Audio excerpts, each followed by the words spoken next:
Hello, everybody. Welcome back to Electric Cafe. Today's episode, um, I should probably start doing the numbers, huh? I was starting to add up how many videos I've done in the last few weeks, and I'm wondering if it's kind of turning into like, because it's kind of becoming like a round number, roughly. I might just kind of end up ranking the top 100 the videos that I'm doing to the end of this year about influences from from when I was like 7 to like 25 or so, kind of using that as a rough cutoff. I think after 25, I got a lot more specific about certain genres, and maybe I wouldn't say is because all of my tastes have evolved from the genres that I was into, but maybe in some ways a little bit more. Uh, what's the word? Exact or in particular, or just like direct. What was it in particular? But particular. Kind of zeroing in on certain genres and certain times and certain artists, and kind of filling in the gaps and stuff like that. Especially, when I started buying online in like 90, probably like 98, 99, somewhere in there. Like my whole world kind of opened up because there's a lot of dance music and electronic music that isn't wasn't necessarily coming to America, even though in those times the industry was, there was less artists making music, and every record was selling a lot more. Where now you have a lot more artists, a lot more variety, but the records are selling less. So, but in those days, if you did release a record, you might be in the States, but not necessarily in every city, or and I was lucky enough to be in LA, so I did have some good record stores, but still, I mean, you can't when probably 70% of the 80% of the music that I was listening to was from Europe. I was bound not to get most of it in the States. So when online came, I just started catching up with all the stuff in the 90s that I had missed and stuff. And I think by the time roughly about 2005, 2007 hit, I was pretty much, for the most part, I felt like I was caught up and filled in all the gaps of stuff in the 90s that I missed, and even 80s and 70s. Like, I felt like I really did.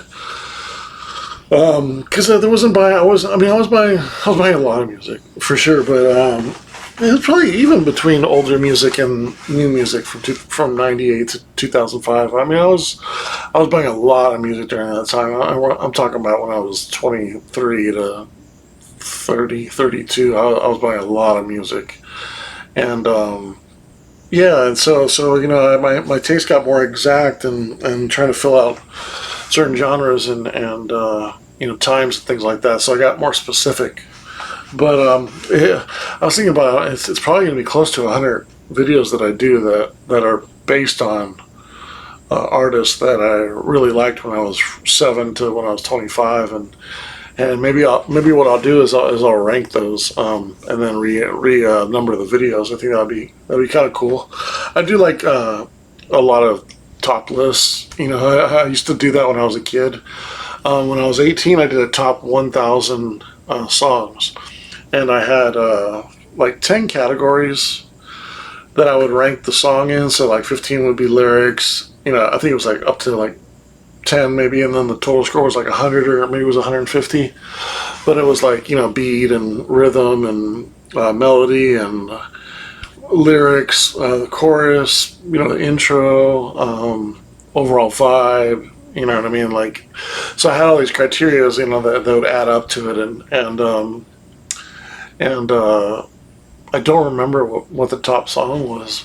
It was just strange, but I'm sure Depeche Mode was probably, or Pet Shop Boys, or The Cure was one of them, if not number 2 or 3 or 4, what have you. But just ranking them, and so I really enjoy it. Like doing top lists. I used to do a top 25, or maybe it was a top 20 records of the week, or maybe it was of the month. I have a hard time remembering now, but when I was probably like anywhere from 11 to like 14, and every week or every month, my dad would come in, and I play my top list and new singles out there and what I've got, and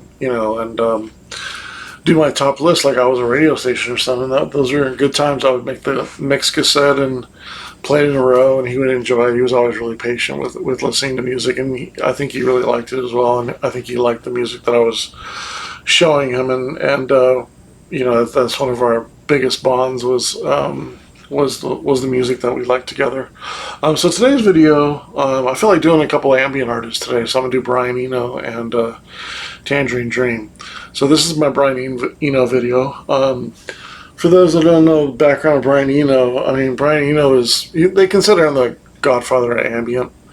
He might be the first one to, in a way, coin the term as far as like a release title and having like a clear direction of what ambient music was, but it was done, in the past to certain extents. I think the difference with Brian Eno is he was making music to be background. And when you think about like Muzak, right? You think about Muzak like, playing music in elevators or airports or grocery stores or banks or whatever. That was kind of the idea. Was it was music for the background, but if you wanted to pay attention to it, it was interesting, but you didn't have to, and it was necessarily kind of part of the scenery or part of the atmosphere or part of the aesthetic of the music. And that whole idea just opened up a lot of doors, because you can do that organically with music. You can do that with electronic music. You can do that with wood instruments. You can do it with all kinds of stuff. So really, and then not only that, but then you think about the atmosphere. So you think of, the acoustics in like an airport, or the acoustics in another place, and then just like a jungle, or so everyone kind of has a different kind of atmosphere, not only based on what's really there, but also your idea of the atmosphere and what's going on, right? So it really opened up kind of a visual for music in a way that probably hadn't been done before. I always think of like tones as colors, and if you're a painter, you do brush strokes with color. I kind of think of audio kind of in a spectrum, like it was tones, and those tones are colors. So obviously you have blue, which is like, maybe wouldn't say a jury color, because it can be very pretty, but there's different fluctuations of every tone, right? There's infinite colors upon colors, right? So and how they evolve can affect your mood in a way, and that's kind of the idea with ambient music, and just kind of the scope of it, and how it really opened up the doors for creative thought in music, and not writing music to be a hit, or write to sell records, or entertain people, or really anything. It was just to be a atmospheric part of the setting, and I think that's what sort of. And Brian Eno, he claimed that when he really brought ambient music, was the first one to really talk about it and said, this is music for backgrounds. But it had been done before. I mean, there had been music in the 50s and 60s and 40s, and all the way back to when you went into probably a shopping mall, and they had somebody playing the piano in the 40s or something like that. You know what I mean? There's always been that kind of aesthetic of music to be in the background. I mean, as long as music's probably been around, it's always had somebody who wants to play a certain style of music into a certain place, and have that improve the surroundings and people's moods, and just like playing shopping music at Christmas, right? So it's kind of subliminal. It's kind of you don't need to focus on it, and that's kind of the idea of ambient music. And Brian Eno was the one to coin that. But even before that, he was of course in Roxy Music for the first 2 or 3 albums, and if you guys know the video for Every Is a Heartache, can't remember the song, but that's kind of one of the most atmospheric songs that they did when Brian Eno was part of Roxy Music. And obviously they were very artsy and if you see old pictures of like Brian Eno in like 72 and 73 and 74, he's got makeup on and flowers coming out. And I mean, they were putting on a show. This is the time of like Ziggy Stardust and David Bowie and people dressing up androgynously and makeup and making a show out of it. And then you have Kiss and stuff like that kind of ran with it. But in those early 71, 72, Roxy, there was Roxy Music, T-Rex, and Dave Bowie, and maybe New York Dolls, and that was pretty much it for the early to middle 70s as far as that kind of avant-garde, whether it was rock or art rock or prog rock, or what I mean. There was that, and Roxy Music was right in there. So if you guys remember that, Every Dream is a Heartache, or Every Heartache is a Dream, whatever the track is, he was on one of the early Moogs, and he was one of the first ones to really bring it into a band and have it be part of a band, just like there would be a keyboard player now, or a drummer, or a bass player. It's really interesting. Is like, I don't know if you guys have ever thought about it, or I don't know how much you're into like modulars and things like that, and the history of that time around like 65 to 72, but that was a very experimental time for people making modulars. I don't know if you guys have heard of Moog, or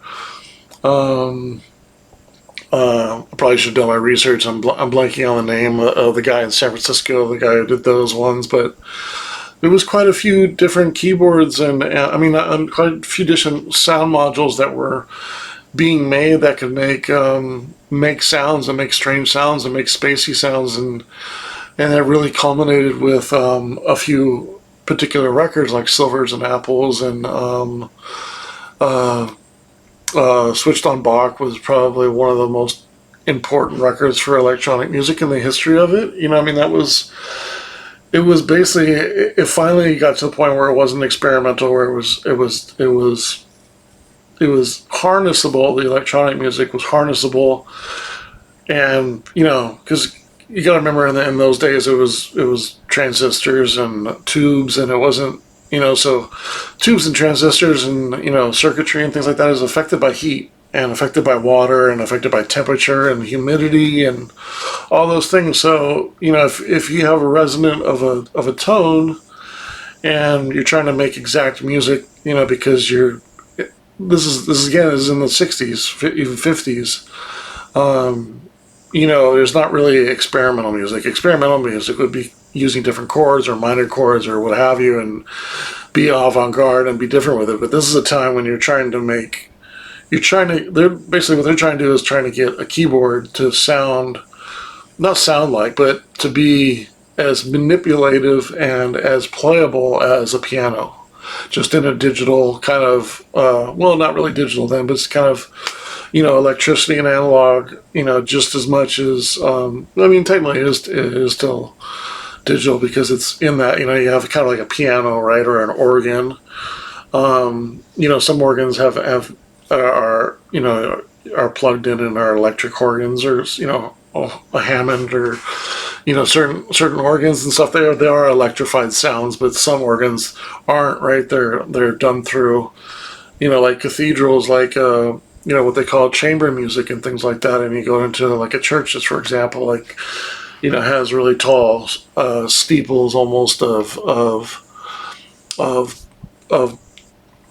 tubes, right? Almost like tubular bells, like the Mike Oldfield popular song, which is 73. So that's right in that time too, and all that kind of music at that time, and people were trying to kind of harness that sound and kind of be able to mimic it, and it really kind of came together in Switched by Bach, and basically that was Wendy Carlos doing Sebastian Bach songs with a Moog instrument, right? Like by roughly 67, 68, that's when they started Buchla, Buchla was the one in San Francisco I was trying to think of.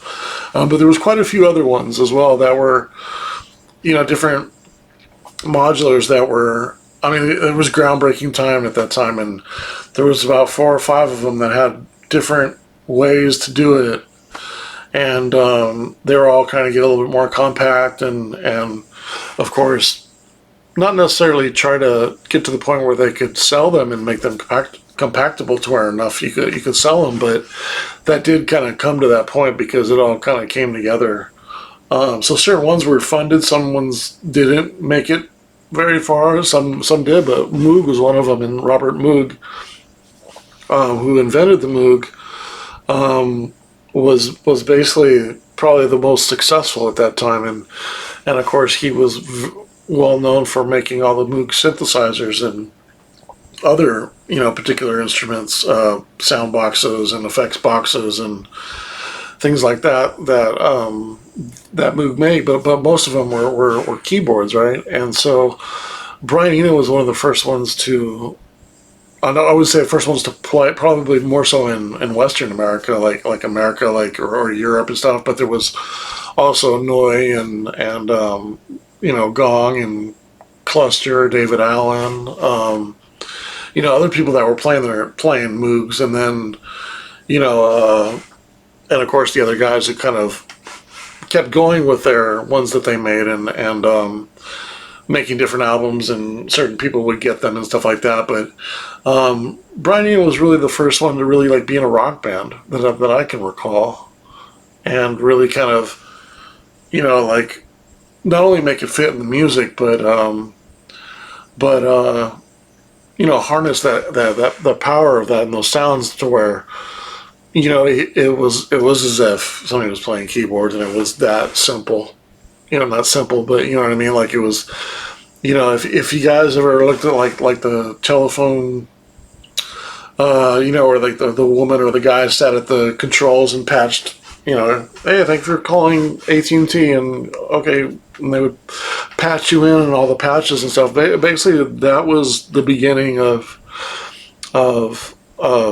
sound. Well, I wouldn't say sound manipulation, but almost like sound routing, and doing that with patch cords, and basically sound and rerouting it to different ways. I mean, that's the way they did it. So if you got a call and the operator was like, okay, looking for Tim Humphrey, okay, let me patch you in, and then they would put the patch in, and that would bring the signal into your house, right? So in that same way they did that was in a similar way they did early computers, or I shouldn't say early computers, but some of the early sound modulars were patch cables. So basically how the basics are, if you've never really looked into modulars, is really interesting. If you ever want to get a chance to check a really cool video on the history of modulars, it's very educational documentary as well. It's called I Dream of Wires. I think it was came out like 2009 or 2007 or something like that, but a very, very cool documentary. It's like an hour long, and it's about the history of modular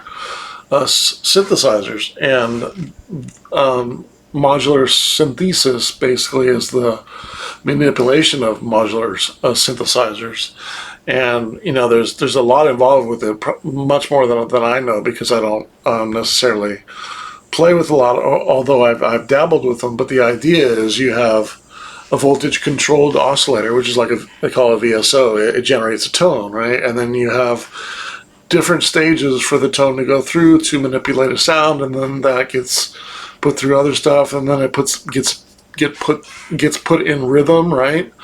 And then it be able to be timed, and so you can play along with it in time with other instruments. And fast forward to SMPTE and where you could actually print the tone on tape, and that's what would sync different machines, and a sequencer that you had an electronic rhythm on, and that was kind of a beat pattern for everybody to play to, and all the way up to something called MIDI, which MIDI is it has that incorporated in the I guess not really the pattern, but the signal is included in that information that's being sent. So you have whatever it's telling whatever instrument to play. If I have a MIDI computer, for example, or a computer that has MIDI, and I'm sending MIDI over to another instrument, could be a MIDI guitar for whatever, and I'm on my computer and I'm telling it to tell notes. Inside that signal will be the directions, but also timing signatures and things like that, and things having to do with it continuing to be in sync, right? So when you look at the old modulars and stuff like that, and you kind of think about that, if you don't really never seen it, by the time the 68, 69, like those things were on walls. Have you ever seen like Everson, Emerson, Lake and Palmer, or even Stevie Wonder? You know, Stevie Wonder was one of the first to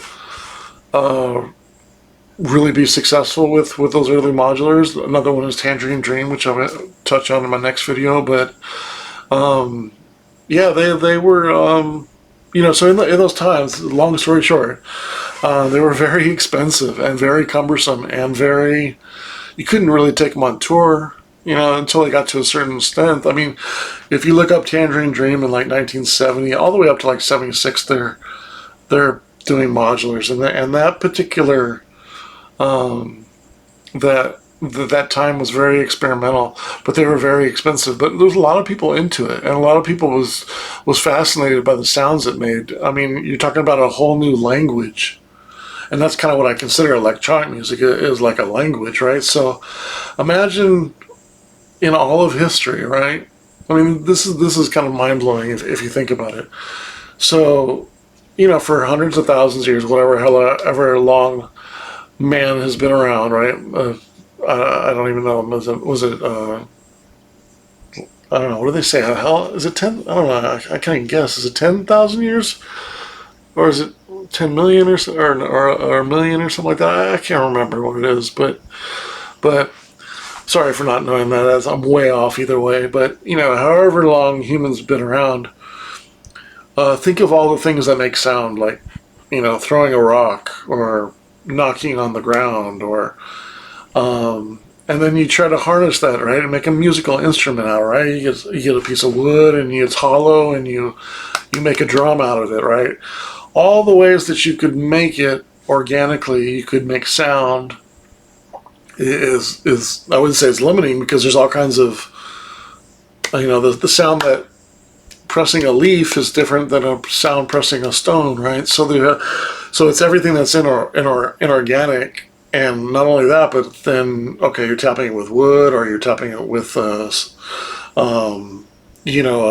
leafy branch, or whatever. So everything has resonant sound, and everything touching different sounds make different sounds, right? So it's like a whole world of sound, right? Well, imagine that's like that for hundreds, if not thousands of years, right? And then along comes electronic music, and it's a whole new language. The sounds that they're making, it was like hearing an alien talk.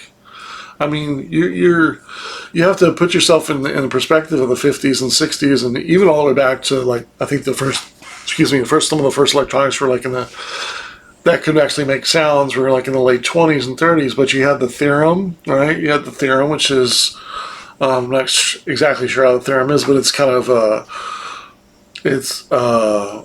it's almost like the energy of your finger, and the heat from your finger can make sound waves, and motion can make sounds like it's almost it's kind of a, I don't know if it picks up like the air movement of like you moving your hand over it, or what have you, but I'm sure somebody can clarify that with me. But there's different things make resonance, different things produce sounds, and how do you harness that sound, right? And so you have electronic music comes around, and transistors come out, and tubes and circuitry and things like that, and here you have a whole new level playing field of electronic sounds, which eventually would become electronic music. And so it was just groundbreaking. I mean, this is like a whole new language being invented in the last 70 to 100, 120 years when electricity was made. Even back to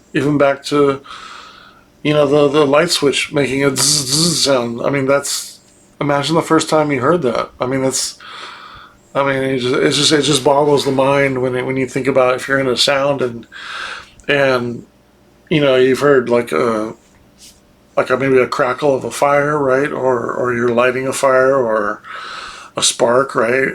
Now you're generating a spark by touching something electronic to each other.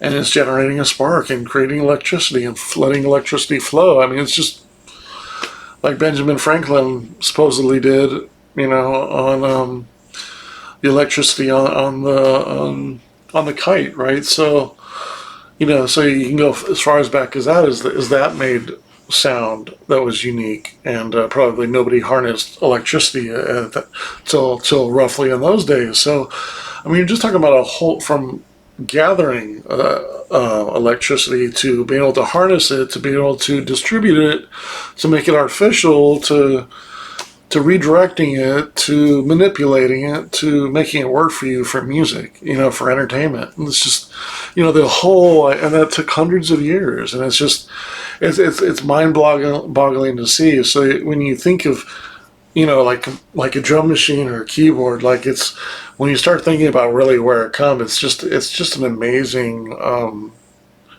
invention and an amazing history of it. And I really feel like it's fascinating.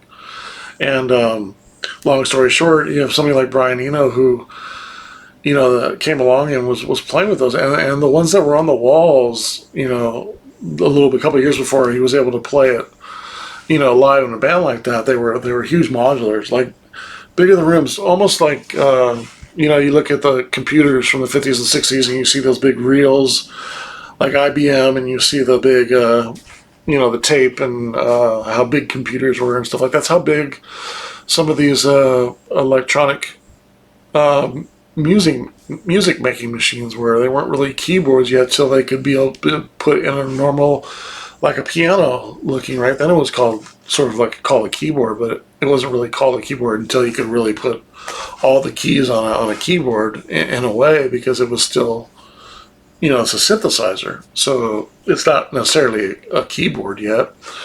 So really just fascinating times in those times. And you're looking at Brian Eno, one of the first persons to really kind of put that into a band and play it out loud, play in a band. And he was so forward thinking that, imagine being in a band like that, being one of the first ones to do it, height of your success, you're going to Top of the Pops, you're selling millions of records, everybody's adoring you, everybody respects you. I mean, everybody is like, wow, who is this guy, with the makeup and making all these crazy sounds, and in such a great group. And height of the success of that, he goes solo. Just like 74, just go solo. I mean, it takes a lot of guts and I'm sure him and Brian Eno were getting along, as a lot of the story.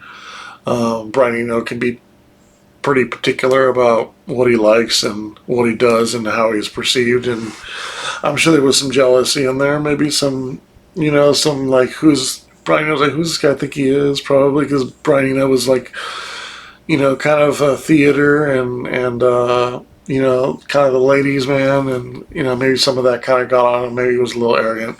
You never know how the relationships are in rock bands when you're together and on touring and stuff like that. And you're, on the same bus or same, and people get paid more, and he's the singer and he gets more girls, or who knows what the reasons are, but it just becomes but. From an artistic perspective, you would think somebody like that would stick around a little bit longer and see out the band, but no, he said peace and did his own things, and the direction of his and who he's produced and who he's played with and what he's done is just, I mean, an amazing history of, not only is he a producer, an educator, a musician,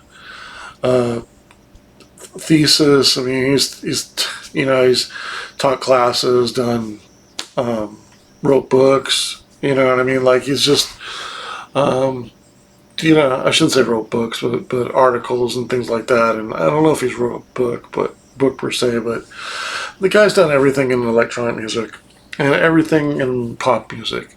Of course, he's really well known for producing Joshua Tree by U2, and also the album before that, which was Unforgettable Fire, which there's a lot of U2 fans, hardcore ones, that will say U2 Unforgettable Fire is the best U2 album of all time. And I can't argue with that. Joshua Tree is a great album. Octoon Baby in his own way is a great album. But what they did on YouTube and Joshua Tree to an extent, because he was on both, is pretty special. It's pretty special. I mean, he helped make U2. U2 before that was. I kind of think like there were some bands that like. I mean, Tears for Fears obviously made it big. Ultravox kind of petered out in '83, and they didn't really make it to America like they did, like they probably could have if they had a producer like U2. Think of Big Country was really big. They petered out. They didn't continue success and build upon and grow as big as U2. Simple Minds did to an extent, and at some point, probably in '85, were bigger than U2. But by the time '87 came around and Joshua Tree came out, I mean, U2 was on another level. There was no bigger band than U2 and INXS from like '87 to '90. I mean, especially a younger band. I mean, there was like Pink Floyd or Guns N' Roses and stuff who sold more, but as far as like on alternative rock and wouldn't say new wave, but sort of the European bands, there was no bigger bands than INXS and U2 that I can think of from probably '87 to '91, and a lot of U2 success was because of Brian Eno. If you think about, or you remember, or the Unforgettable Fire album, that the title song is a very moody song, and that's because of Brian Eno's influence. There's a couple videos of the time of when Bono and The Edge were making Wide Awake in America, which was a single which had Bad on it, if you know Bad, and then also went into a little bit of the making of Joshua Tree. It was like a they were all in a big house and they were all writing Unforgettable Fire, and U2 had just had a big hit with New Year's Day, right? They were seeing a lot of momentum, had I Will Follow, and then Sunday Bloody Sunday, and Gloria I Love Gloria. Two Hearts Beat as One. They were on a good roll then, and when Unforgettable Fire came out, I mean, Bad was just another level song. It's like 6-minute song, pop song. I mean, Pride in the Name of Love. You know what I mean? And the title song, Unforgettable Fire. And there's a lot of other moody songs on that. If you know Unforgettable Fire, like MLK and just a lot of good songs on there, and a lot of that had to do with Brian Eno work.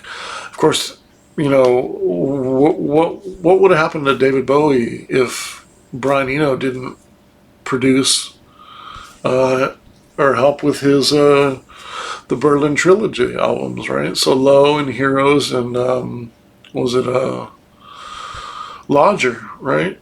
Heroes, Lodger, and Low, yeah, Berlin Trilogy,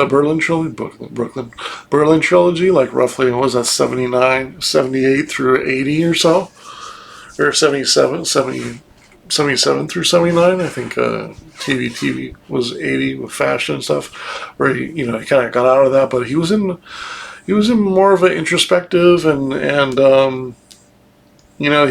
David Bowie was getting into the,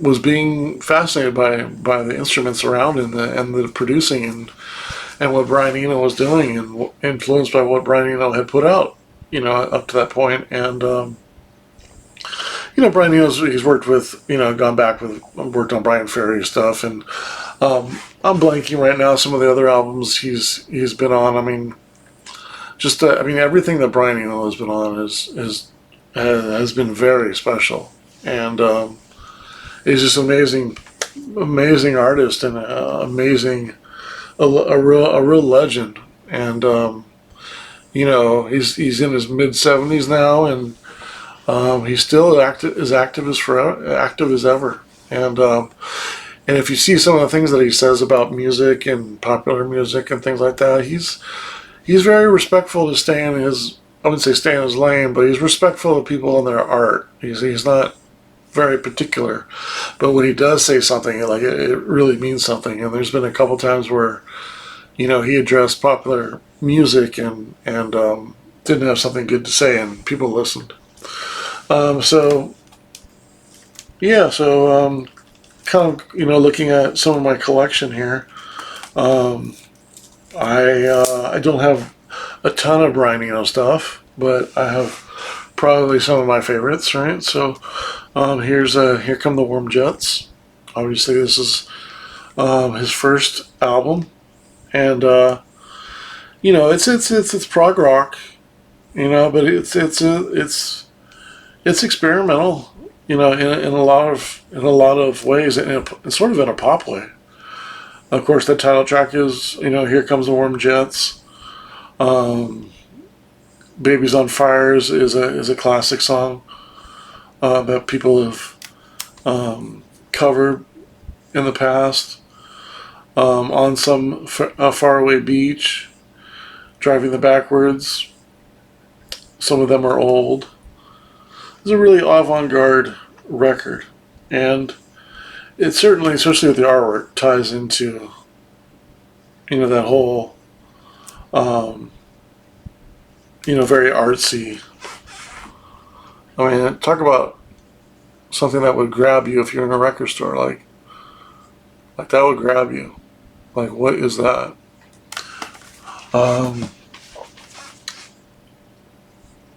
Kind of jumping around a little bit, but then you have Ambient One, where he basically coined music for airports, right? And here's music for airports on CD, and then later on I have the UK Digipack edition, which I don't think was remastered, but these were I just I think this came out in 2004 or something like that, and then this is probably this original EG edition one, so this is probably like 83, 84, somewhere in there. The original record is I think 76, 77.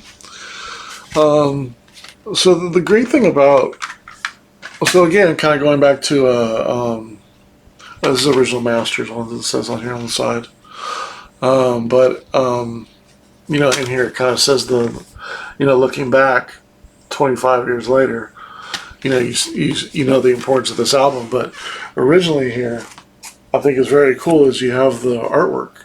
I'm sorry, the almost the waveforms, right? Which is very cool. I think I don't know for a fact these aren't necessarily the waveform. 1978, excuse me, but it does have the track titles next to them. So I don't know if it's kind of like the waveforms, or maybe that bottom one is some of the notes, in digital form. But maybe somebody here could tell me what those mean, or if that's just waveforms of the song. There's certainly 4 songs on here, and then it has the time in here. So I'm assuming they're basically a sort of a waveform. It's almost like a punch card, right? It's like when you in the 70s, probably in the early 80s, you went punch a card. I think I had a punch card all the way up. I think I had a punch card when I went to work in maybe like 94.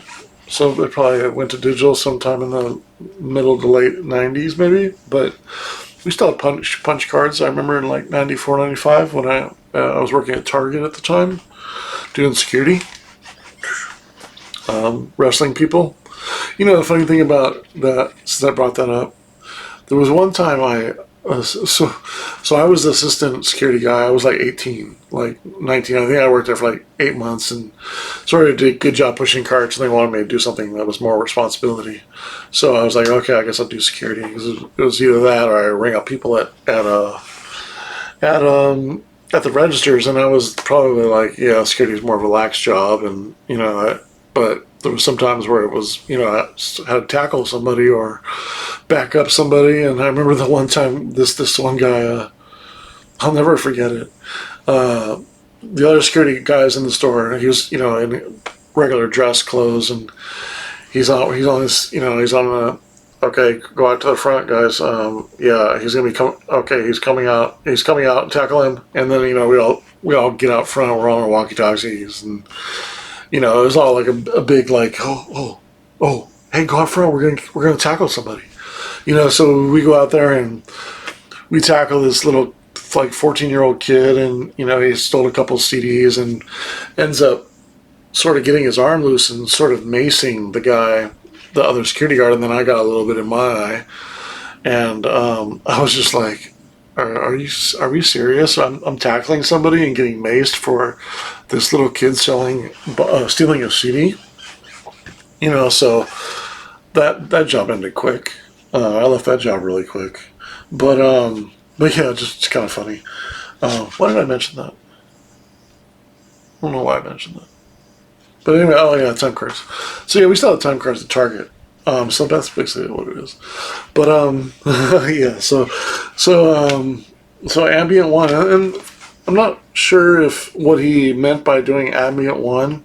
Obviously, there was a couple after it, but was he expecting to do a lot more, or the only thing I can think of is this is music for airports, right? So this is him doing background music for airports, which is really cool when you think about like going to an airport, right? It can be exhausting, it can be taxing, could be you're in a hurry, you're trying to go on vacation, trying to remember you got everything right. There's a lot of anxiety, a lot of fear of getting on a plane. If you're scared of plane, claustrophobic. I get claustrophobic on planes. My back hurts on planes trying to sit down for so long. But are you going to miss your baggage? Are you going to miss your flight? Is there going to be an accident on the way home? Like, there's so much anxiety and so much excitement at the same time. Like, right, you're going somewhere. You're probably maybe going on vacation, going to see a relative. You're going to, who knows where, right? There's a lot of anxiety and excitement, and basically what he did was he made background music to help ease travelers subliminally by making some background music so they had some peace or ease or it was just more instead of hearing like beeps and certain things of like I always think of like the movie Airplane, all the gray zone is for loading and loading only. But I think of like all the strange sounds and all the there's somebody up front who's upset because he didn't get his tickets, and there's somebody upset because their bag doesn't meet the criteria. There's this person over here that's got a baby, right? It's crying. This person has a dog and it accidentally just pooped over there. It's just so much going on at the airports. It's like for the good and the bad, it's just kind of like all of society,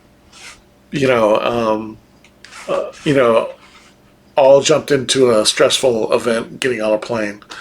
Kind of a side note on that. So my mom has been flying still and doing like that, and the only thing where people are respectful of when you're on a plane, and I'm talking about in line is if you're like handicapped or you're in a wheelchair or you have a cane or something like that. Like it's funny because everybody is in the airport and they're all fixed in getting on the plane, right? So there's whether you're waiting or whether you're sitting or you're walking to the plane or you're going to the luggage, like everything's you're like in motion, right? You're like a cattle, and your job is just to finally get through, right?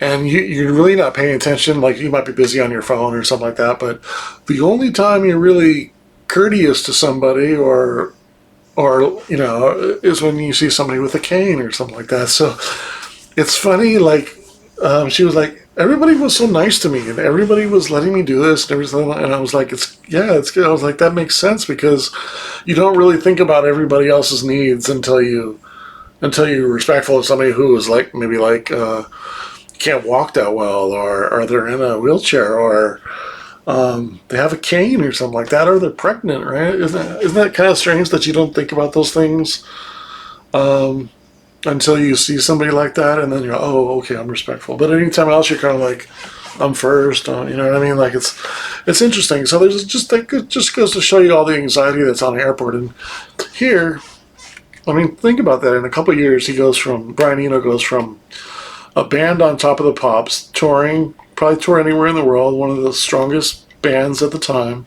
most avant-garde bands, and he goes from that to making experimental music for people that go to airports. You know, just the idea of that, right? So just very interesting and a very just very interesting. Just I don't know anything how else to say it. Just I wouldn't say did he have like a calling to like, okay, I want to go make this. I mean, I can't. But the way it was planned out was, I mean, he must have just really fell in love with the machines and was like, you know, I don't want to be in a rock band. I don't see that as an avenue for what I would want to do. I see I can do so much more. And he immediately went in and do it. And not only did that, but he kind of invented background music in a way. Like it's just amazing, just amazing. I think about it all the time. Is this Brian Eno is just an amazing artist. So following that up, right? You have this was the second part, Plateau of Amir, and this is, you know, around this period, probably from like 78 to 82, 83. Brian Eno is very much into collaborating. You know, he's doing his own thing too, but he wants to collaborate. He wants to produce. He's producing David Bowie albums around this time. I wish I would have done my homework a little bit, and I can't remember offhand some of the other ones that he had produced in the late 70s and early 80s, but you know, it's just funny that I can't think of, you know, obviously, oh gosh, it's funny that I can't really think of who else he worked with, and even in the early 80s there was some strong artists. But here's you start to collaborating with people that are in the same let's say same sphere as him, or same direction he's going. And here's him and Harold Budd, which is an amazing piano artist. Even though this is kind of, in a way, it's kind of a segue. I mean, even 1 to 2, but even the artwork. This is a lot. This is a lot different than that. It's still ambient, but it's not necessarily fully background music anymore. He's already kind of changed it to where, and it could be because of collaboration of Harold Budd, but just an amazing album. I mean, you can't go wrong with any of these albums if you want to check out some ambient music. These are the original. These are some of the original, most important ambient records of all time. Some of these. And then you have Ambient 3, which here he's kind of let this gentleman named, I think it's, I always forget how to pronounce his name, Lar. It's Laraaji, so I don't want to butcher it. But, you know, he's a very talented ambient artist who's been around since then, and he's still doing stuff as well. And so here's part 3, Radiance of the Day, and you can see the artwork is still staying the same. This is on EG Editions, which is a great label. I can't remember who ran it, but really strong. And then Brian Eno comes back and does Ambient on Land.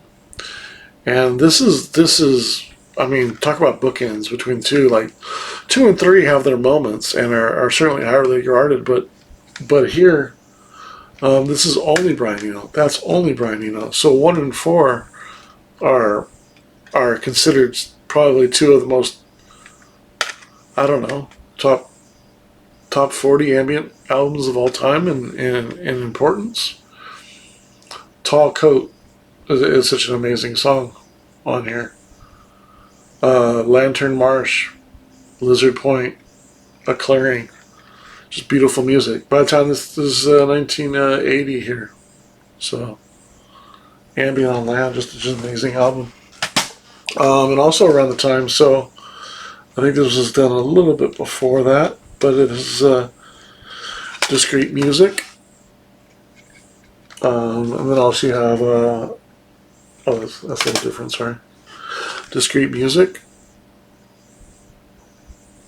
He's always with these diagrams. You know, like, that's another thing that's fascinating about, you know, these people are so in tune with electricity and schematics and keyboards and sound processing things. Like it's almost like they're Einstein too, well, the Einsteins of music or you know what I mean? It's just like they're almost like scientists in a way. It's just fascinating. So Discreet Music's a really good one too. Here's one of his best. Another Green World. I still haven't opened this because I also have it on CD, but this came out before Ambient One. But this is kind of right after Warm. Here Come the Warm Jets, and this is ambient in a way too. But he didn't necessarily coin it here. But this has a lot of ambient on it. Gone is the rock music on here. You know, this is an amazing record right here. I'll keep this sealed forever because it's just, if I ever want to have a beautiful copy to open up. And many people think this is his best ambient record, best 70s record. I can't argue with that. Just an amazing piece. An amazing piece. I also have, but I don't have it here, is the one with the trees. Is it Disposable Trees or something Forest? Disposable Forest. I don't have that one here in my CDs. I don't know why, but I also have that one too.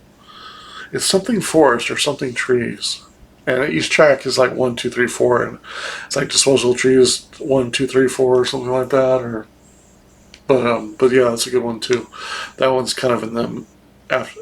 I think it's like 77, 78 too. But man, Another Green World is a great album. And again, he's continuing to work with other people. So here he's working with a couple giants of German electronic music, Mobius and Rodelius. I'm not best with my German. I'm not best with any kind of avant-garde names that are from other countries. I'm just not good at it. And I don't want to butcher it too, so sometimes I don't even want to try. But I guess it's Mobius. I can get that part right. Rodelius?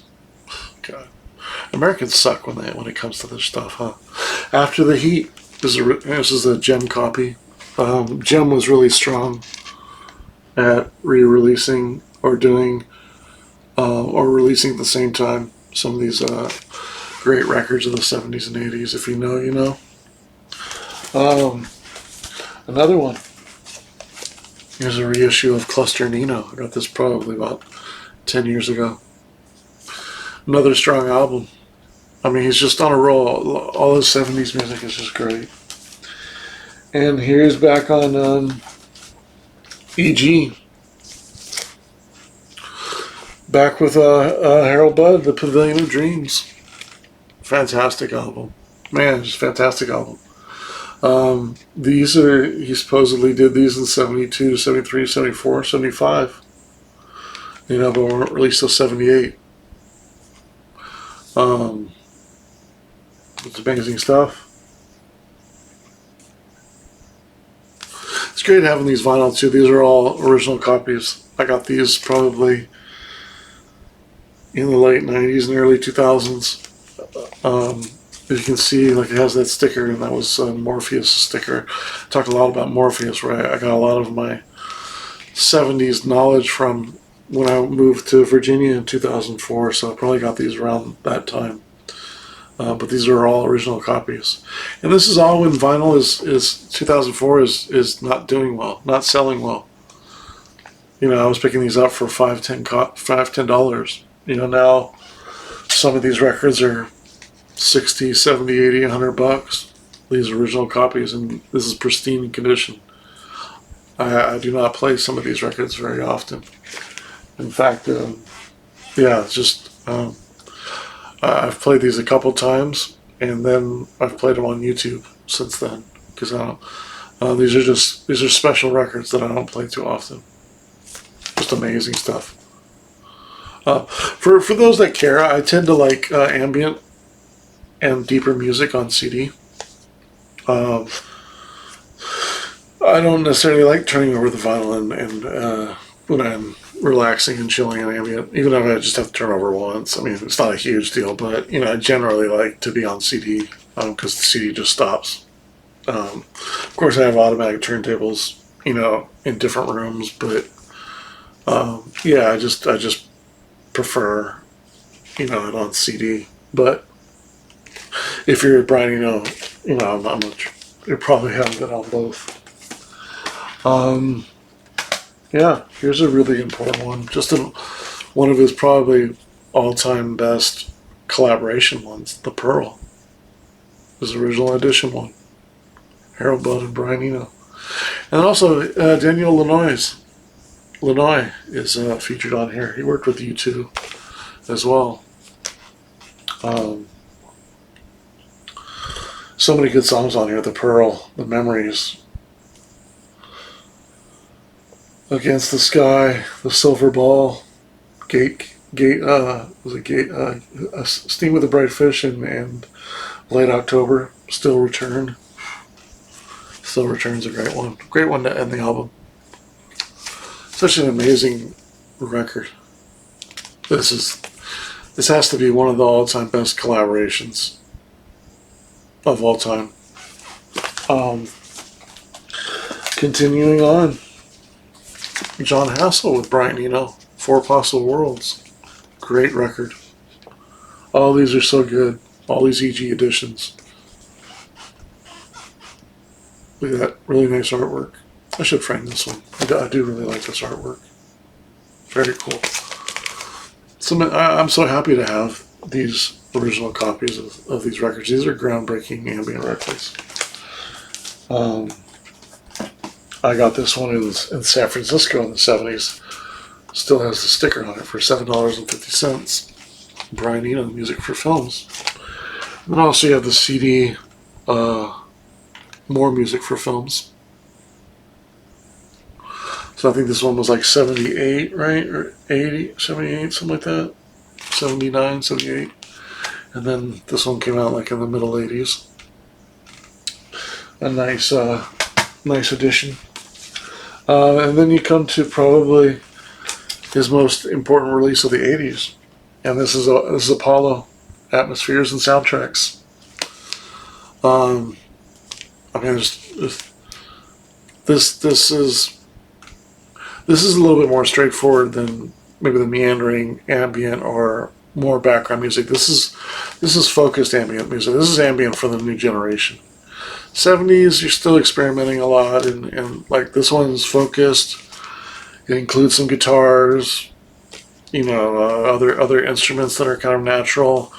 Like this is probably the pinnacle of electronic and organic music becoming like a soundtrack or ambient music in general. I mean, just the songs on here are legendary. Still Returning is one of my favorite songs of all time. If you know that song, you know. Under the Stars is really good. Under Stars, sorry. Signals is really good. Drift, Deep Blue Day, Stars, Weightless. I mean, every album's good, but Still Returning and of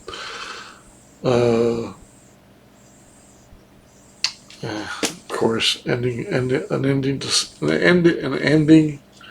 Ascent. Two of my favorites, and probably third would be Under the Stars. But yeah, An Ending Ascent and Still Returning. Still Returning is a song. There's a few versions on YouTube where It's like a 3 minute song, I think, 2.5 minute, 3 minute song, and they just loop it for hours, and you don't care because it's just it's a magnificent song. I would I would. There's probably a couple songs I would probably like to be buried to, and you always hear people say that, and I'm not morbid at all, and I'm not fascinated by death in the least. In fact, I'm like most people, I'm a little scared of it. But I think everybody kind of has a dream that their funeral goes a certain way or something like that. And I've never really thought about it, but I have. Like I've thought about everything with music. There's a certain place for certain songs and stuff like that, and maybe what song will be played at your funeral, or what song you'd want to be played at your funeral, or what you would want to be buried to, or something like that. Or, I mean, I could probably everybody's thought of that at one point or another, but still returning and under. I always forget that it's like after an ending ascent, and still returning. Either of those two, I would probably still returning is my favorite though. But I want to say on the there's another version of it which came out a little bit later. I want to say it could be on this CD, the music for films. Yeah, Always Returning 2 is on the last song on More Music for Films. I'm so happy I have that. It comes up on my Pandora. I'm like, oh, I love this alternate version, and I always forget I have it. Yeah, so Always Returning Part 2 is just, those two are just amazing songs. Here's the CD version of it as well. I used to have a third version. I think I sold it. Kind of going into the 80s, more into the 80s, Thursday Afternoon. This was probably his most, I wouldn't say avant-garde, but maybe wallpaper music. Like, it's very dreamy, it's very, I think it's just one track on here. It's like 61 minutes or something like that. It's called like Thursday. And that's Thursday Afternoon. But it's very peaceful. But it is a little psychedelic in a strange way. It's if you were like a mad person, like if something drove you crazy or something, like you were in a mental hospital and you're one of those persons that can't control your moods, and you're just I don't know what they call those people. I hate to say either they're mental or something like that, but it could be mental in a good way. It's like what's the Robert De Niro movie?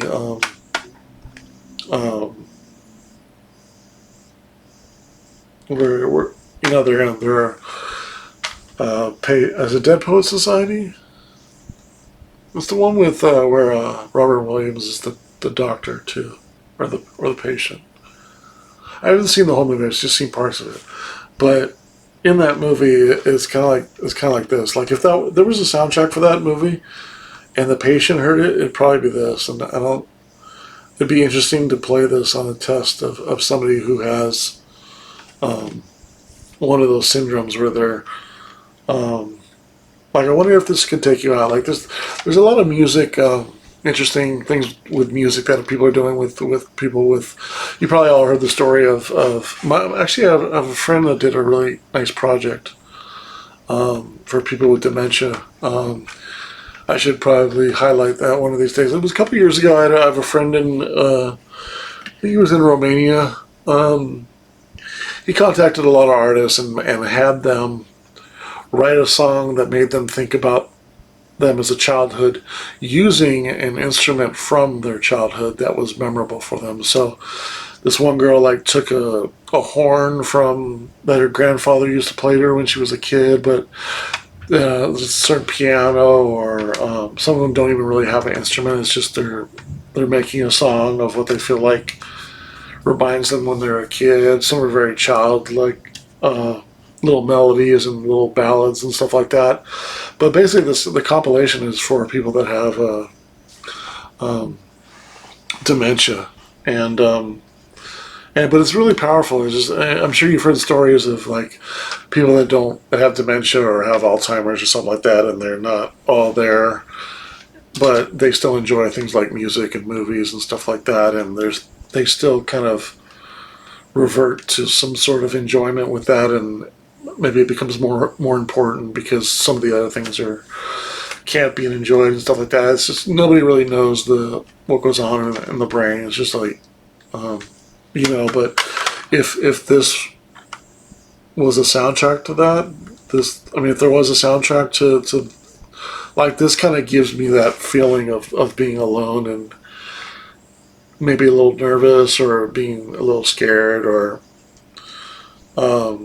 it's very artsy also, but it's just really hard to describe this album. It's just there's a loneliness feel. Sometimes it comes up on my Pandora, and of course I let it play because it's an hour, and so I won't have to hear a commercial because I'm not paying for Pandora. But it comes on, and I know this song is gonna drift me off to sleep well. But there's times when I wake up during it, and it's I wouldn't say it's eerie or anything like that, but it's almost so sparse at times that it's I wouldn't say it's unnerving or a little spooky, but yeah, there's just some parts where it's just very sparse and you don't know what's going on, and it's just a really interesting album. I don't know, it's one of the hardest albums I've ever had to describe, but very interesting. Thousand Afternoon, very interesting. Another great collaboration he did in the 80s. So here's Robert Fripp from King Crimson, right? The guitar player, fabulous guitar player, legendary guitar player, legendary producer. 1975.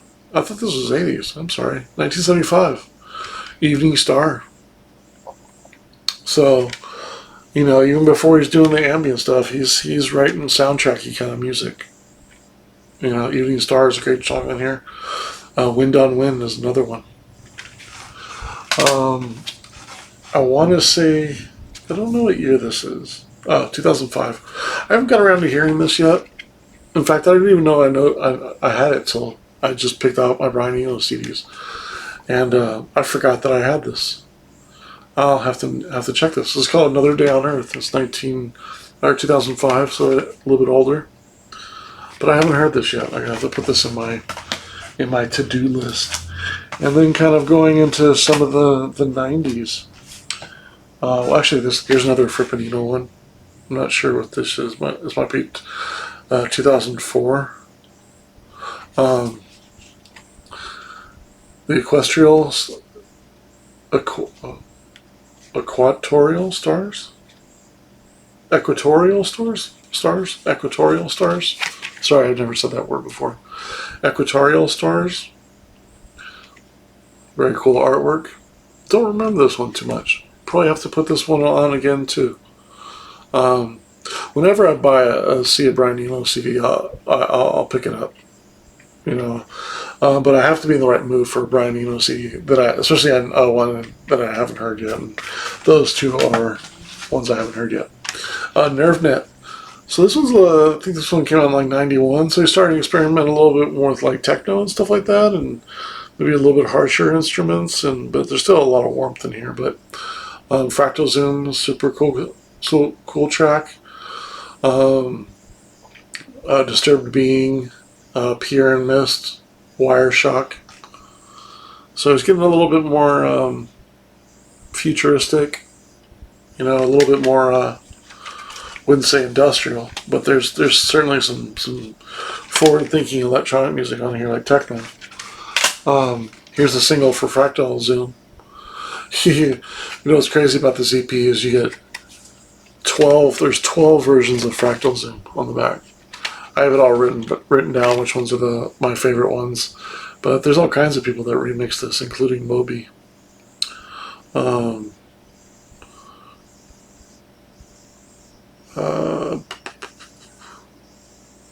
Actually, Moby remixed 7 of them. Wow. And there's a couple other people who remixed them. But there's some cool versions on here. If you don't, this is a very kind of rare. I don't know how rare it is, like copy-wise, but I never see this either of these mentioned when people talk about Brian Eno, this period at all. But there's some really good stuff on there. This is like 92. This has some really, I mean, of course, Moby in 92 is doing some great stuff. He just did, 92, 93, he just did Miserable remix by Pet Shop Boys, did Orbital's remixes. He was doing some remixes around 92, 93. But I always forget about the Fractal Zone. Even I do, and I always forget this. But I used to love it so much. I mean, look how much I wrote on it. I have these stickers on it with the BPMs. I used to DJ this a lot in the late 90s. This is one of my favorites. And then this is probably I still haven't brought this out, but I used to have this on CD. I think it came out in like 96 or 97. This is a very avant-garde album, The Drop. This one's kind of cool. There's quite a few songs that sound kind of like a Detectives, like they're instrumental, but they're kind of, I don't know. It's hard. They're kind of like detective music, and I mean, you can kind of see from the kind of creepy kind of artwork and him, like it's just it's very it's almost like the Thursday Afternoon, except there are more rhythms and beats on here. It's very unique, very I wouldn't say strange, but it's avant-garde. It's I don't know. It's again. I should probably listen to it. I haven't probably heard it since the 90s, but I just remember it so much as just being a hard album to describe. It's just so unique. Here's one of his best albums he's done in the last probably 15 years. This is Lux. I think this is 2014. Really cool artwork in here. I think this is a 3x12 with some really cool artwork in here. Very cool. This is when I was talking about tones and things like that. Again, I mean, look at those colors. And that's the great thing about electronic music and ambient music. When you think of things in colors, and you think of tones and colors, right, and how you want to feel, you just need to look at the cover, right? It sounds like this cover. Kind of pastel colors a little bit, right? A little bit of organic because of the hues of green, sort of nature, earth, right? But there's kind of a collage feeling, right? A little bit abstract, but still nature-esque. I mean, I don't know if that's just a tree, but in the background is maybe like a window or something like that, in green maybe behind it, or is that just another plant behind it? And it looks like just a tree next to it, but it's very avant-garde for. Obviously, I mean, it looks like a tree and leaves when you look at it, but if you kind of just look at it and not look closely, you're like, wow, that's just a lot going on. But and that's the great thing about electronic music is you can get that from looking at, and probably the music is going to sound like that. And he does different shades, right? So he's kind of telling you, yeah, that's one cover, that's one way to look at it, but this has more to it than that. This has other tones and moods to it, right? So he's just leading by example, just a leading artistic producer, just amazing. And here's one of the last things I bought from him. I think this came out 2 years ago. This is called Reflection. I need to give this one another go as well. This is one of his newer ones. So yeah, that's my Brian Eno collection, which I actually got a little bit more than I thought. Again, just if I had to say, my top 3 albums are probably Apollo, Ambient on Land. God, and then is it Ambient for Airports or Pearl? Plateau of Amir. There's some good ones with Harold Budd. That John Hassel one's good too. The World's ones. So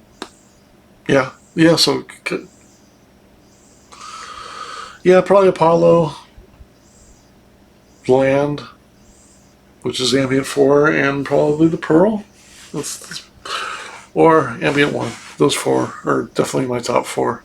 I don't necessarily have a favorite Brian Eno song. It probably is Always Returning. That's probably my favorite Brian Eno track. But yeah, I'm curious what your top three Brian Eno albums are, and maybe your favorite Brian Eno track of all time. Maybe in addition, do you guys have any special memories or moments with his music, or do you enjoy falling asleep to his music as much as I do? I have my own Pandora Brian Eno station. There's only a few of them I do that I have for that ambient. There's John Serry, Steve Roach, David Helpling, and Brian Eno. There's a lot of them intermixed in there. Those are kind of the major ones that I like to fall asleep to. Yeah, I don't think there's any other one. Might be a Biosphere one in there as well, but yeah, okay. So thanks for wow, hour and 50 minutes talking about Brian Eno. I didn't think this video was gonna be that long, but thanks for listening. Yeah, check with you later. I'm gonna do a Tangerine Dream video next. All right, take care, guys.